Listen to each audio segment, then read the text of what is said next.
మీ business ఏదైనా మీ ఊర్లో promotion చేయాలంటే అది సుమన్ టీవీతోనే సాధ్యం. ఇప్పుడే సంప్రదించండి. Welcome to Suman TV. నేను మీ సీమ. మనమైతే ఇప్పుడు విజయనగరం జిల్లా కేంద్రంలోని అంబేద్కర్ కాలనీలో ఉన్నాము. ఇక్కడైతే లక్ష్మీనారాయణ అనే యువకుడిని అయితే మనం కలవడానికి వచ్చాము. అంటే ఈ లక్ష్మీనారాయణ అనేది ఏమైనా సెలబ్రిటీనా, లేదంటే ఏంటి అనేది క్వశ్చన్ మీ మనసులో అయితే వచ్చిందా, మీ మైండ్లో? అయితే తను సెలబ్రిటీ అనే చెప్పొచ్చు.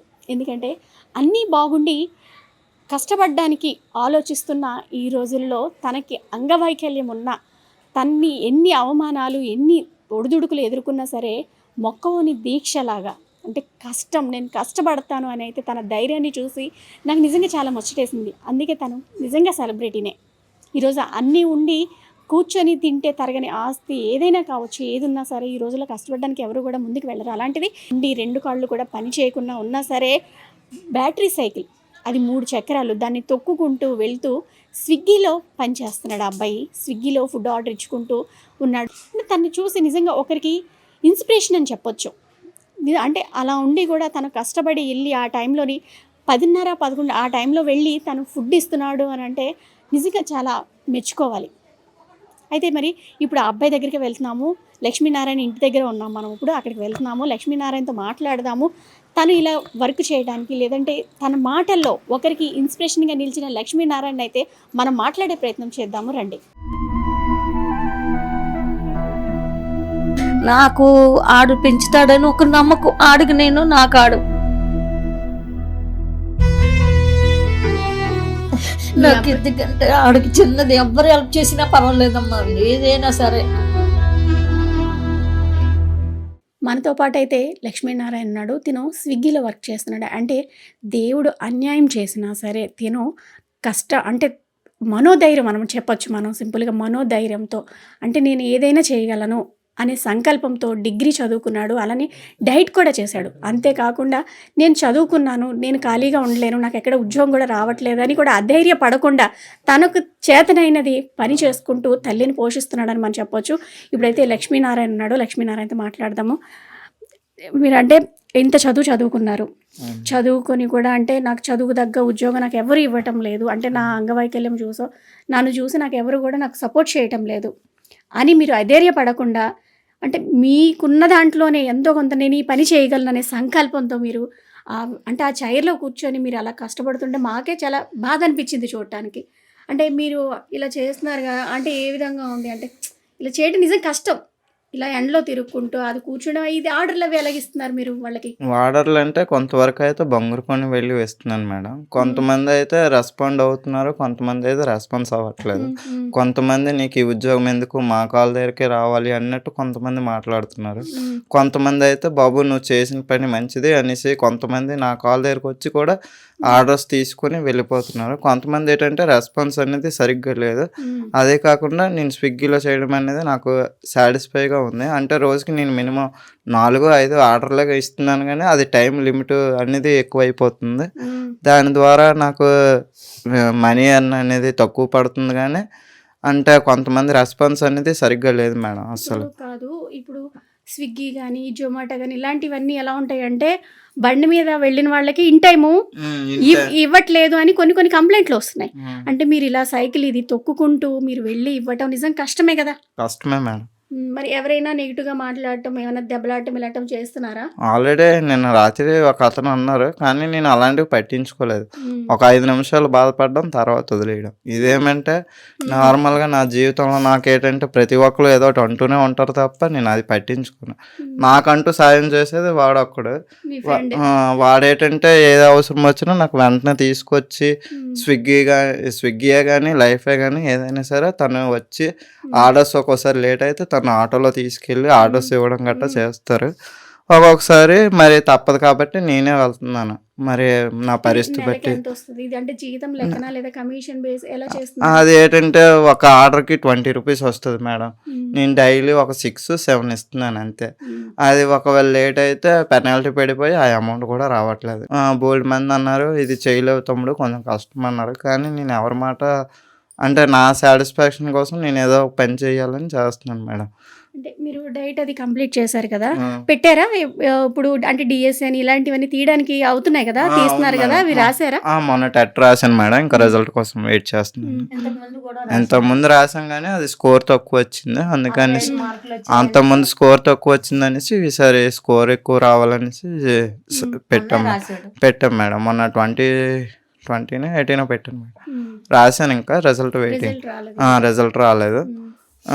మరి నాకంటూ ఇంతే మేడం. అంటే నాకంటూ ఒక షాప్ ఉంది, అది రిపేర్ అయిపోవడం వల్ల సేల్స్ లేకపోవడం వల్ల ప్రెజెంట్ ఆపేసి నేను ఈ స్విగ్గీ అనేది దాంట్లో జాయిన్ అయ్యాను. నేను చేసింది వెల్డింగ్ పని చేశాను, మళ్ళీ స్టిక్కరింగ్ షాప్లో చేశాను. మీకు రానిది ఏదీ లేదు, రా- అన్నీ అంటే నేర్చుకున్నారు. కొంతవరకు మాత్రం నేనైతే నేర్చుకున్నాను మేడం. కొంతమంది నువ్వు చేయలేవు, నువ్వు వెళ్ళిపో అన్నందువల్ల సగం మంది తీసేయడం వల్లే నేను మానేశాను తప్ప నా అంతలో నేను ఏ పని మానేయలేదు మేడం. స్విగ్గీ చేశాను, ఎయిర్టెల్ ఆఫీస్లో చేశాను, ఎయిర్టెల్ ఆఫీస్లో సిమ్ములు సేల్ చేశాను. వాళ్ళు నన్ను మోసం చేశారు, అమౌంట్ కూడా పడలేదు. తర్వాత 2 months 3 months మళ్ళీ రోడ్డు మీద పాన్ షాప్ పెట్టాను, అది సేల్ అవ్వకపోవడం వల్ల సామాన్లు కూడా ఉండిపోయి, అయినా సరే మళ్ళీ నా ప్రయత్నంగా నేను మొబైల్లో ట్రై చేశాను, అది సెట్ అయింది నాకు. ఇప్పుడు ఇంత కష్టపడి ఇంత పని చేస్తున్నారు, ఎవరెవరు మోసం చేస్తున్నా సరే వాటిలన్నిటికీ కూడా మీరు కృంగిపోకుండా ఎంతో ధైర్యంతో మీరు ముందుకు వెళ్తున్నారు. చిన్నదైనా పెద్దదైనా ఏదో ఒక ఉద్యోగం చేసుకొని నేను కష్టపడగలనే ధైర్యం మీలో ఉంది. అయితే మీరు ఏం కోరుకుంటున్నారు? నాకంటూ అంత ఏం లేదు మేడం. నాకంటూ చిన్న ఉద్యోగం వచ్చి మా అమ్మగారిని పెంచుకుంటే చాలు మేడం. అంతేకాకుండా నా కుటుంబ పరిస్థితులు కూడా మెరుగుపడతాయి అనేసి నేను ఆలోచిస్తున్నాను మేడం. నాకు చిన్న ఉద్యోగం ఇస్తే చాలు మేడం.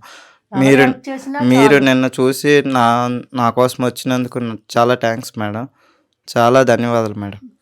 చూస్తున్నారు కదా, అంటే అన్నీ బాగుండి, అన్ని అవయవాలు బాగుండి, అందరూ కూడా అంటే ఈ రోజుల్లో కష్టపడడానికి చాలా ఇబ్బంది పడతారు. అంటే బయటికి వెళ్ళి కష్టపడాలి అని అంటే ఎవరు కూడా అంత ముందుకి రారు. అంటే అన్నీ బాగుండి తల్లిదండ్రులు ఉండి కూడా ఈ రోజుల్లో బయటికి వెళ్ళి కష్టపడాలి అని అంటే అమ్మో పనా అని రిలాక్స్ అయిపోయిన వాళ్ళని మనం చూస్తున్నాం. అయితే మాత్రం లక్ష్మీనారాయణ మాత్రం అందరికీ భిన్నమని చెప్పొచ్చు. తన అంటే అంగవైకల్యం మనోధైర్యం ముందు చిన్నది అయిపోయిందని మనం చెప్పొచ్చు, చాలా చిన్నది. అంటే ధైర్యం ముందు అయితే అదైతే చాలా చిన్నది, అది అసలు సమస్యనే కాదు. తను కష్టపడగలను, నేను కష్టపడగలను అని అయితే చాలా ధైర్యంగా చెప్తున్నాడు. అది కూడా దీని ద్వారా కూడా ఎవరైనా సరే దాతలు కావచ్చు, అలానే ప్రభుత్వం కావచ్చు దీన్ని ఆదుకొని ఏదైనా చిన్నదో పెద్దదో ఏదో ఒక చిన్న ఉద్యోగం ఇప్పిస్తే తన తల్లిని చక్కగా నేను చూసుకుంటాను, నా తల్లి ఉన్నంత వరకు అయితే నేను చూసుకుంటానని అయితే చెప్తున్నాడు. అమ్మా నమస్తే. అంటే మీ పేరు? నా పేరు సన్నిధి భాగ్యలక్ష్మి. లక్ష్మీనారాయణ ఎన్నోవాడు మీకు? మూడోవాడు. ఇద్దరు అబ్బాయిలు? ఓ బాబుకి మొన్నే పెళ్ళయింది, ఇంకో బాబు చనిపోయాడు. ఎలాగా? మామూలు హార్ట్ ప్రాబ్లం వచ్చేసి. అంటే ఇప్పుడు ఇక్కడ మీ ఇద్దరే ఉంటారు, చిన్న బాబు మీరు ఇద్దరు కలిసి? మూడో బాబు నేను. చెప్పండి, అంటే ఇంత చిన్న వయసులోనే అంటే ఒకరి మీద ఆధారపడకుండా ఇలా అంటే అలా వీల్ చైర్ తొక్కుకుంటూ అలా కష్టపడుతున్నాడు. అంటే అది చిన్న పని కాదు, ఒక దిక్కున కూర్చొని చేసే పని కాదు, అందు మీదే తిరుగుతూ వాళ్ళకి వెళ్ళి ఫుడ్ ఇచ్చుకుంటూ చేస్తున్నారు కదా. అంటే ఇది ఏంటమ్మా, అంటే మాకు కూడా చెప్పడానికి చాలా కష్టంగా ఉంది. అంటే ఇటువంటి పరిస్థితి అని మీరు ఏం కోరుకుంటున్నారు చెప్పండి. అది ఆడికి ఏదైనా చిన్న జాబ్ వస్తే చాలు. ఆడికి ఆప్షన్ కూడా చేయించానమ్మా, కాళ్ళు పని చేయలేదు, బోల్ డబ్బు కూడా ఖర్చు పెట్టారు, ఏ చేసినా సరే అవ్వలేదు. అక్కడ బడ్డీ పెట్టాను, ఆ బడ్డీ కూడా ఏది అవ్వలేదు. అయితే వ్యాపారం జరగలేదు, అవంతా దివాలైపోయింది. పోనీ ఇవన్నీ పోయాయి కదా, మన ఏదైనా చిన్న జాబ్ వస్తే. డిగ్రీ చేశాడు, డైట్ చేశాడు, టీచర్ ట్రైనింగ్ అయిపోయాడు నెల్లమర్రలోని, అన్నీ అయిపోయాయి కానీ జాబ్ రాలేదు. ఎవరైనా సరే హెల్ప్ చేస్తే నాకు ఆడు పెంచుతాడని ఒక నమ్మకం, ఆడికి నేను నాకు ఆడు. అందుకని ఏం చెప్తున్నానంటే ఎవరైనా ఏ దాతలే సాయం చేసినా పర్వాలేదు, అదే నేను కోరుకుంది. పెన్షన్ ఏమన్నా వస్తుందమ్మా బాబుకి? 6,000 పెన్షన్ ఆడికి, నాకు 4,000 వస్తుంది. ఆ 10,000తోనే ఎలాగో అడ్జస్ట్ అయిపోతున్నాం. ఇక రాను కూడా నేను ఏమైనా అయిపోయానంటే నాకు కూడా వయసు అయిపోతుంది కదమ్మా. నేను ఏమైనా అయిపోయానంటే ఆడికి చూసే దిక్కు ఎవరు లేరు. ఆడివి కూడా నాకు చూస్తాడని ఒక ఆశ. నా కోసం వాడు ఎన్ని దుక్కులు తిరుగుతున్నాడో నాకు తెలుసు. కొంచెం అప్పులు అయిపోయాము. అంటే తల్లిగా మీ బాధ కరెక్ట్. అంటే ఇప్పుడు ఎల్లకాలం ఎవరు ఉండిపోం, ఏ క్షణం ఏం జరుగుతుందో కూడా ఎవరికి తెలియని పరిస్థితి. అందుకనే ఏంటంటే ఆడికి ఏదైనా చేసేద్దాం. బాధపడకండి, ఏం కాదు. మీ అబ్బాయి అంటే ఇంత ధైర్యంగా ఉండి కష్టపడుతున్నాడు. ఏడవకండి. మీ అబ్బాయి అంటే చాలా ధైర్యంగా ఉన్నాడు, ధైర్యంగా కష్టపడుతున్నాడు అని చెప్పొచ్చు. అంటే పలువురికి ఆదర్శం మీ అబ్బాయి. ఈ రోజు కాలు చేతులు సరిగ్గా ఉన్న వాళ్ళే పని చేయట్లేదమ్మా. అలా ఉండి ఫ్రెండ్స్ తో అని ఇటు అటు తిరుక్కొని తల్లిదండ్రులకి చాలా క్షోభను మిగులుస్తున్నాడు. నాకు ఎందుకంటే ఆడికి చిన్నది ఎవ్వరు హెల్ప్ చేసినా పర్వాలేదమ్మా, ఏదైనా సరే. నాకు ఈ ఇల్లు స్వామి గారు ఇచ్చారు, ఖాళీ స్థలం. మాకు ముగ్గురికి ఇచ్చారు, తనకి పక్క ఆవిడకి నాకు. అది మేము కట్టుకున్నాము. ఏదో ఇంట్లో ఉంటున్నాము, లేదు పోదు అనకంట. అలాగా కొంచెం ఆడికి ఏదైనా ఎవరైనా హెల్ప్ చేస్తే కొంచెం నాకు మనశ్శాంతి కదా. నేనున్నప్పుడే వస్తే ఆడికి ఒక నిబ్రు ఇది ఉంది, దీని మీద ఎవరైనా సరే వస్తారు కదా అని ఒక ఆశ. అంతకు మించి నాకు డబ్బు కావాలని ధనం కావాలని లేదమ్మా. ఆడి కోసమే ఇల్లు కోసం తిరిగి 7 సంవత్సరాలు తిరిగి ఇల్లు సంపాదించాం. ఆ ఇల్లు వచ్చింది, ఇల్లు కట్టాను. ఖాళీ స్థలం ఇచ్చారు ముగ్గురికి, ఆవిడకి నాకు పక్క ఆవిడకి. అది కట్టిన తర్వాత ఆడికి తల మీద 2 అక్షంతలు వేద్దామంటే ఏ జాబు లేదు, ఏటీ లేదు. ఎవరైనా సరే ఏ పని ఇమ్మంటే ఏ పనికైనా వెళ్తున్నాడమ్మా. వెళ్తుంటే నువ్వు కాళ్ళలో వెయిట్ చేస్తామని అడుగుతున్నారు. తేలికలు అంటున్నాడు. ఇంటికి వచ్చాక ఏడిస్తున్నాడు, రక్తానికి రక్తం.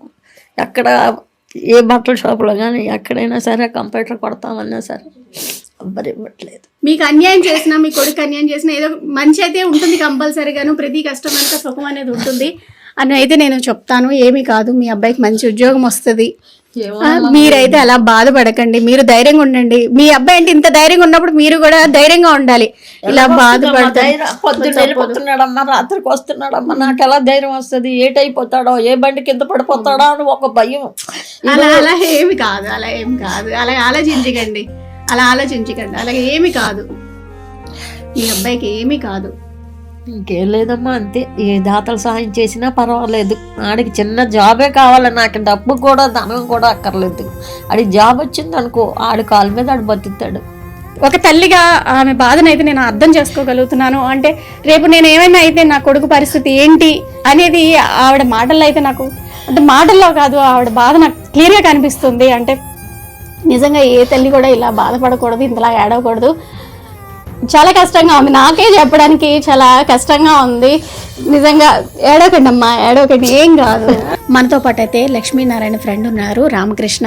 అంటే చిన్ననాటి నుంచి కూడా స్నేహితుడు. తనకి ఏ కష్టమైనా ఏదైనా సరే వెన్నుదన్నుగా ఉంటూ వెంట ఉంటూ తన స్నేహితుడికి, అంటే అన్నీ ఉంటేనే కాదురా స్నేహితుడు, నీకేమీ లేకపోయినా నేను ఉంటాను అనేసి అయితే మంచి ఉదాహరణ అయితే తిన చెప్తున్నారని చెప్పొచ్చు.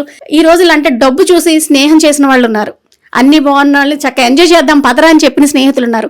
కానీ నువ్వు ఆర్డర్లు ఇవ్వలేని టైంలో నేను ఉంటాను రా నీకు అండగానే అయితే రామకృష్ణ గారు చెప్తున్నారు. సార్ నిజంగా మీకు నేను చాలా థ్యాంక్స్ చెప్తున్నాను తన తరపున, మా అందరి తరపున కూడా. అంటే ఇంత మంచి సపోర్ట్ చేస్తున్నారు మీ ఫ్రెండ్కి. అంటే ఎప్పటి నుంచి ఉంది మీ స్నేహం? ఇది చిన్నప్పుడు చదువుతున్న నుంచి కూడా అబ్బాయి చాలా ఫ్రెండ్ మాట. ఏదైనా కానీ చిన్నదానికంటే సరదాగా తిరిగే వాళ్ళం బాగా. కానీ చిన్నప్పటి నుంచి కూడా అమ్మ మీద చాలా ప్రేమ మాట అబ్బాయికి. అంటే అన్ని అన్నదమ్ములు 2 మంది ఉన్నా కూడా ఈడ కొంచెం ప్రేమ ఎక్కువ. దాని మీద చదువుతున్న టైం నుంచి అలాగా ఏదో ఒక వర్క్ చేయాలి, ఏదో పని చేయాలంటే చదువుతూ కూడా చేసేవాడు వర్క్లు కూడా. సో ఎలా వర్క్ అంటే కొంచెం ఇబ్బందులు వల్ల కొంచెం ముందుకెళ్ళలేక ఫ్రెండ్స్ గట్రా కొంచెం సపోర్ట్ తీసుకునేవాడు. 2 మంది వచ్చినా కూడా అంటే ఆ నిమిషం దగ్గర వరకు వచ్చి వెళ్ళిపోయి ఉండేవారు. కొంచెం బండి మీద తీసుకెళ్ళడం చిన్న అంటే ఇప్పుడు గవర్నమెంట్ కొంచెం సపోర్ట్ చేసి బండి స్కూటీ గట్రా ఇచ్చింది, కొంచెం ఛార్జింగ్ బండి కూడా ఇచ్చారు. దానివల్ల కొంచెం ముందుకు వెళ్తున్నాడు. కానీ ఇంతకన్నా బెటర్గా ఏదైనా అవకాశం ఉంటే బాగుండని అనుకుంటున్నాం అంతే. చాలా ఫ్రెండ్గా మంచిగా కోరుకునేది, ఇంతకన్నా ఇంకేం లేదు. నిజంగా అంటే మీ స్నేహానికి ఎవరి దిష్టి తగలకూడదు. నిజంగా అంటే చాలా మంచి స్నేహం అని చెప్పొచ్చు. అంటే జీవితాంతం కూడా మీ ఫ్రెండ్కి మీరు ఇలాగనే ఉండాలని అయితే మేమైతే కోరుకుంటున్నాం. ఇలానా చాలా థ్యాంక్స్ అండి నిజంగా. అంటే ఇదే సపోర్ట్ మీ ఫ్రెండ్స్ మీరందరూ కూడా చేస్తే తను చాలా ధైర్యం ఉంది. ఈరోజు మనకు అన్నీ ఉండి కూడా మనం ధైర్యంగా వెళ్ళాం. ఏదైనా చిన్న సమస్య వస్తే కృంగిపోయి డిప్రెషన్లోకి వెళ్ళిపోయి చాలా బాధపడతాం. అలాంటిది అలా ఉన్నా సరే చాలా ధైర్యంతో ఎన్ని ఇన్ని చెప్తుంటే ఎన్ని సమస్యలు చూసుంటాడో, ఎన్ని ఒడిదుడుకులు ఎదుర్కొని. చాలా వరకు కూడా తిరుగుతున్నాడు, అన్ని కూడా వర్క్లు తిరుగుతున్నాడు. ఎక్కడికి వెళ్ళా కూడా కొంచెం కాల్ బాగోలేదు అది ఇది అని చెప్పేసి డిస్కనెక్ట్ చేస్తున్నారు అనమాట. అయినా కూడా అబ్బాయి కొంచెం సపోర్ట్తో వెళ్తున్నాడు. ఎప్పుడంటే కొంచెం వెళ్ళలేని టైంలో గట్టా వెహికల్ గట్ట తీసుకొస్తుంటాం, వస్తుంటాం ఇద్దరు కూడా. ఇలా కూడా కొంచెం వాడికి ప్రెజర్ బట్టి, అంటే మనమే మళ్ళీ అవతలవాడికి పని చేసేవాడు ఇడి కాబట్టి మాట్లాడే వాళ్ళం, సపోర్ట్ చేసే వాళ్ళం, ఏదైనా కూడా మేము ఉంటాం సపోర్ట్. అంటే కొంచెం అందరు కూడా ఏదో మాట్లాడేవారు అన్నమాట. అన్న కూడా మీ ఫీల్ అయ్యే వాళ్ళు కూడా ఆడవద్ది పట్టించుకునేవాడు కాదు. సర్లే ఇది కాబట్టి ఇంకోటి నేను చాలా వరకు 2-3 జాయిన్ అయ్యాడు, ఇప్పటికే మానేశాడు మధ్యలో. అంటే వాళ్ళు తీసేయడం గట్టా చాలా వరకు ఇబ్బంది పడ్డాడు. ఈ మధ్యన కొత్తగా స్విగ్గీ వచ్చింది, జాయిన్ అయ్యాడు. అందులో కూడా చాలా ఇబ్బంది పడిపోతున్నాడు వెళ్ళడానికి. ఛార్జింగ్ వెహికల్ ఇచ్చారు, ఛార్జింగ్ అయ్యట్లేదు. ఒక వెహికల్ వెళ్తాడు ఛార్జింగ్ అయిపోతుంది. ట్రావెలింగ్లో సపోర్ట్ లేకపోవడం, వెహికల్స్ అంటే వెళ్ళడానికన్నా స్విగ్గీలో కూడా వెళ్ళడానికి కూడా ఆర్డర్ తీసుకోవడానికి చాలా ఇబ్బంది పడిపోతున్నాడు. ఈ ఎండకి వానికి తిరగడానికి చాలా ఇబ్బంది పడిపోతున్నాడు. సపోర్ట్గా ఏదైనా గవర్నమెంట్ కొంచెం సాయం చేస్తే తల్లిదండ్రులు కొంచెం సపోర్ట్గా ఉంటాడు అంతే ఆడు, అంతేగాని ఇంకేం లేదు. పిల్లనెవరు 2 కాళ్ళు రావు, దేకుతాడు. పిల్లని ఎవరు ఇస్తారు? ఇప్పుడు ఆ తల్లి చచ్చిపోయింది అనుకో, ఆ పిల్లడికి ఎవరు చూస్తారు? ఏదో గవర్నమెంటో ప్రైవేటోలో ఏదో దారకం చూపించితే, చూపించితే, ఏదో తోవ చూపించితే ఆ పిల్లడు అలా ఆడు కాలు మీద బతుకుతాడు. ఎవరు చూడరు, వెనకలేదు ముందు లేదు, తోడు లేదు నీడ లేదు, అప్పచెల్లు లేరు. ఆ తల్లే అలా ఆగాడు వెనకాల చేస్తుంది, కష్టాలు పడుతుంది. మరి ఇంటింటికి పొట్లాలు అవి ఇవ్వాలంటే ఇవ్వగలడు, ఇటు అమ్మ ఇవ్వలేడు కదా. చేయలేకపోతాడు. బాగా ఉన్నోళ్ళకి చేస్తుండ్రు కాదు, ఆ సొట్టోడు 7 చేతులు 2 కాళ్ళు లేవు, 2 కాళ్ళు లేవు. ఆ తల్లి ఎంత కష్టపడుతుంది. ఏదో మీ గవర్నమెంటోలో ప్రైవేటోలో ఏదో చూపించండి, చూపించితే ఆ పిల్లడికి దయ కలిగించి. లక్ష్మీనారాయణ ఇంటి దగ్గర అయితే ఉన్న వాళ్ళు అయితే మాట్లాడడానికి ట్రై చేస్తున్నారు. అంటే అడుగుదాం, వాళ్ళని కూడా అడుగుదాము. లక్ష్మీనారాయణకి అంటే ఏం జరిగితే బాగుంటుంది, తన మేలు కోరుకునే వాళ్ళు వీళ్ళందరూ కూడా అని మనం చెప్పొచ్చు. అంటే చిన్నప్పటి నుంచి కూడా ఇదే వీధిలో ఉన్నాడు లక్ష్మీనారాయణ. అది ఇరుగు పొరుగు, ఏ కష్టమైనా సుఖమైనా సరే అందరూ కూడా ఉన్నారు కదా. అంటే వాళ్ళతో మాట్లాడదాం. అమ్మ చెప్పండి. నమస్తే అండి, నా పేరు దానా కుమారి అండి. మాది విజయనగరం అంబేద్కర్ కాలనీ, గూడ్షెడ్ ధర అంబేద్కర్ కాలనీలో నివసిస్తున్నామండి. గత 15 సంవత్సరాలుగా ఇక్కడ అంబేద్కర్ కాలనీలోని లక్ష్మీనారాయణ, ఏం పేరు, సన్నిధి లక్ష్మీనారాయణ అండి. వాళ్ళ అమ్మగారు మాకు తెలుసు అండి, చిన్నప్పటి నుంచి తను కూడా తెలుసు. తను వైకల్యంతో చాలా బాధపడుతున్నాడు అండి. తను డిగ్రీ చదివాడు, బీఎస్సీ కూడా చేసాడండి. కానీ తనకి ఎటువంటి ఆధారం లేదండి. తనకి దయచేసి తెలుగుదేశం పార్టీ వాళ్ళు కానీ వైఎస్ఆర్ వాళ్ళు కానీ ఎటువంటి న్యాయం చేయలేదండి. ఎంతవరకు కూడాను ఇరుపక్షాలు కూడా చేయలేదండి తనకి.